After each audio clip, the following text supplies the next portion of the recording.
بسم اللہ الرحمن الرحیم۔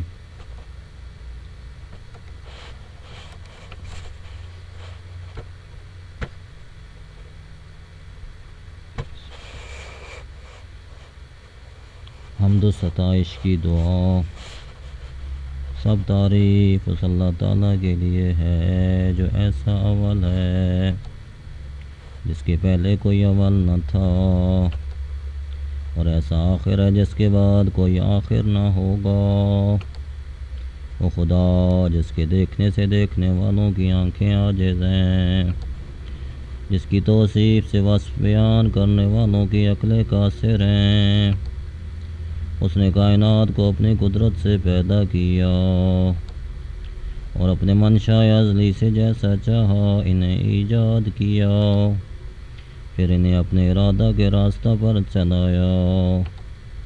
اور اپنی محبت کی راہ پر ابھارا۔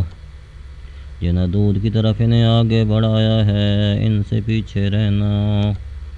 جن سے پیچھے رکھا ہے اور ان سے آگے بڑھنا ان کے قبضہ اختیار سے باہر ہے۔ عارضی روح کے لیے اپنے پیدا کردہ رزق میں سے معین و معلوم روزی مقرر کر دی، جسے زیادہ دیا اسے کوئی گھٹانے والا گھٹا نہیں سکتا، جسے کم دیا ہے اسے بڑھانے والا بڑھا نہیں سکتا۔ پھر یہ کہ اسی نے اس کی زندگی کا ایک وقت مقرر کیا اور ایک معینہ مدت کے لیے اس کے لیے ٹھہرا دی، جس مدت کی طرف اپنی زندگی کے دنوں سے بڑھتا اور اپنے زمانہ عزیز کے سالوں سے اس کے نزدیک ہوتا ہے، یہاں تک کہ جب زندگی کی انتہا کو پہنچ جاتا ہے اور اپنی عمر کا حساب پورا کر لیتا ہے تو اللہ اسے اپنے ثواب بے پایہ تک جس کی طرف اسے بلایا تھا یا اس خوفناک عذاب کی جانب جسے بیان کر دیا تھا قبض روح کے بعد پہنچا دیتا ہے، تاکہ اپنے عدل کی بنا پر بروں کو ان کی بدعمالیوں کی سزا اور نیکوکاروں کو اچھا بدلہ دے۔ اس کے نام پاکیزہ اور اس کی نعمتوں کا سلسلہ لگاتار ہے، وہ جو کرتا ہے اس کی پوچھ گچھ اس سے نہیں ہو سکتی، اور لوگوں سے بہرحال باز پرس ہوگی۔ تمام تعریف اس اللہ کے لیے ہے کہ اگر وہ اپنے بندوں کو حمد و شکر کی معرفت سے محروم رکھتا اور ان نعمتوں پر جو اس نے دیے ہیں، ان پہ در پہ نعمتوں پر جو اس نے فراوانی سے بخشی ہیں، تو وہ اس کی نعمتوں میں تصرف تو کرتے مگر اس کی حمد نہ کرتے، اور وہ اس کے رزق میں فارغ البالی سے بسر تو کرتے مگر اس کا شکر بجا نہ لاتے، اور ایسے ہوتے تو انسانیت کی حدوں سے نکل کر چوپایوں کی حد میں آ جاتے اور اس توصیف کی مصداق ہوتے جو اس نے اپنی محکم کتاب میں کی ہے کہ وہ تو بس چوپایوں کی مانند ہیں، بلکہ ان سے بھی زیادہ راہ راست سے بھٹکے ہوئے۔ تمام تعریف اللہ کی، اس نے اپنی ذات کو ہمیں پہچنوایا اور حمد و شکر کا طریقہ سمجھایا اور اپنی پروردگاری پر علم کے دروازے ہمارے لیے کھول دیے اور توحید میں تنزیہ و اخلاص کی طرف ہماری رہنمائی کی اور اپنے معاملہ میں شرک و کجروی سے ہمیں بچایا۔ ایسے ہم جس کے ذریعہ ہم اس کی مخلوقات میں سے حمد گزاروں میں زندگی بسر کریں اور اس کی خوشنودی و بخشش کی طرف بڑھنے والوں سے سبقت لے جائیں۔ ایسی ہم جس کی بدولت ہمارے لیے برزخ کی تاریکیاں چھٹ جائیں اور جو ہمارے لیے قیامت کی راہوں کو آسان کر دے اور حشر کے مجمع عام میں ہماری قدر و منزلت کو بلند کر دے، جس دن ہر ایک کے کیے کا بدلہ دیا جائے گا اور ان پر کسی طرح کا ظلم نہ ہوگا، جس دن کوئی دوست کسی دوست کے کچھ کام نہ آئے گا اور ان کی مدد کی جائے گی نہ ان کی مدد کی جائے گی اور ایسی ہم جو ایک لکھی ہوئی کتاب میں ہے، جس کی مقرر فرشتے نگہداشت کرتے ہیں، ہماری طرف سے بہشت بری کے بلند ترین درجات تک بلند ہو۔ ایسی ہم جیسے ہماری آنکھوں میں ٹھنڈک آئے، جبکہ تمام آنکھیں حیرت و دہشت سے پھٹی کی پھٹی رہ جائیں گی، اور ہمارے چہرے روشن و درخشاں ہوں، جبکہ تمام چہرے سیاہ ہوں گے۔ ایسی ہم جس کے ذریعے ہم اللہ تعالیٰ کی بھڑکائی ہوئی اذیت آگ سے آزادی پا کر اس کے جوار رحمت میں آ جائیں۔ ایسی ہم جس کے ذریعے ہم اس کے مقرر فرشتوں کے ساتھ شانہ بشانہ بڑھتے ہوئے ٹکرائیں، اس منزل جاوید و مقام عزت و رفعت میں جسے تغیر و زوال نہیں، اس کے فرستادہ پیغمبروں کے ساتھ یکجا ہوں۔ تمام تعریف اس اللہ کے لیے ہے جس نے خلقت و آفرینش کی،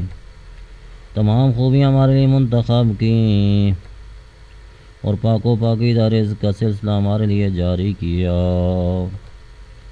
اور ہمیں غلبہ و تسلط دے کر تمام مخلوقات پر برتری عطا کی۔ چنانچہ تمام کائنات اس کی قدرت سے ہمارے زیر فرمان، اور اس کی قوت و سربلندی کے بدولت ہماری اطاعت پر آمادہ ہے۔ تمام تعریف اس اللہ تعالیٰ کے لیے جس نے اپنے سوا طلب و حاجت کا ہر دروازہ ہمارے لیے بند کر دیا، تو ہم کیسے اس کی ہم سے عہدہ برا ہو سکتے ہیں، اور کب اس کا شکر ادا کر سکتے ہیں؟ نہیں، کسی وقت بھی اس کا شکر ادا نہیں ہو سکتا۔ تمام تعریف اس اللہ کے لیے ہے جس نے ہمارے لیے پھیلنے والے اعصاب، سکر اور سمٹنے والے عضلات ترتیب دیے، اور زندگی کی آسائشوں سے بہرمند کیا، اور کار و کسب کے اعضاء ہمارے اندر ودیعت فرمائے، اور پاک و پاکیزہ روزی سے ہماری پرورش کی، اور اپنے فضل و کرم کے ذریعے ہمیں بے نیاز کر دیا، اور اپنے لطف احسان سے ہمیں نعمت کا سرمایہ بخشا، اور پھر سے اپنے احکام و اوامر کی پیروی کا حکم دیا، تاکہ فرمانبرداری میں ہم کو آزمائے، اور نوائی کے ارتکاب سے منع کیا تاکہ ہمارے شکر کو جانچے، مگر ہم نے اس کے حکم کی راہ سے انحراف کیا، اور نوائی کے مرکب پر سوار ہو لیے۔ پھر بھی اس نے عذاب میں جلدی نہیں کی، اور سزا دینے میں تعجیل سے کام نہیں لیا، بلکہ اپنے کرم اور عمل سے ہمارے ساتھ نرمی کا برتاؤ کیا، اور حلم و رفت سے ہمارے باز آ جانے کا منتظر رہا۔ تمام تعریف اس اللہ کے لیے جس نے ہمیں توبہ کی راہ بتائی، جسے ہم نے صرف اس کے فضل و کرم کی بدولت حاصل کی ہے۔ تو اگر ہم اس کی بخشوں میں سے اس توبہ کے سوا اور کوئی نعمت شمار میں نہ لائیں، تو یہی توبہ ہمارے حق میں اس کا عمدہ انعام، بڑا احسان اور عظیم فضل ہے، اس لیے کہ ہم سے پہلے لوگوں کے لیے توبہ کے بارے میں اس کا یہ رویہ نہ تھا۔ اس نے تو جس چیز کے برداشت کرنے کی ہم میں طاقت نہیں، وہ ہم سے ہٹا لی، اور ہماری طاقت سے بڑھ کر ہم پر ذمہ داری عائد نہیں کی، اور صرف سال و آسان چیزوں کی ہمیں تکلیف دی، ہم میں سے کسی کے لیے حیل و حجت کی گنجائش نہیں رہنے دی، لہذا وہی تباہ ہونے والا ہے جو اس کی منشا کے خلاف اپنی تباہی کا سامان کرے، اور وہی خوش نصیب ہے جو اس کی طرف توجہ و رغبت کرے۔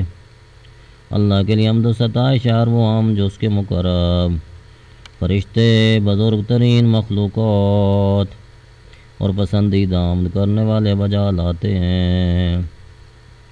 ایسی ستائش جو دوسری ستائشوں سے بڑی چڑھی ہوئی ہو،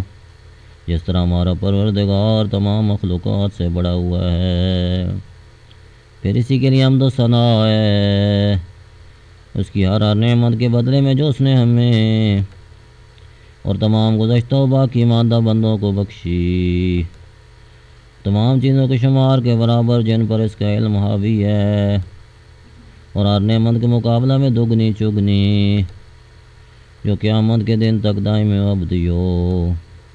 ایسی ہم جس کا کوئی آخری کنار ہو، جس کی گنتی کا کوئی شمار نہ ہو۔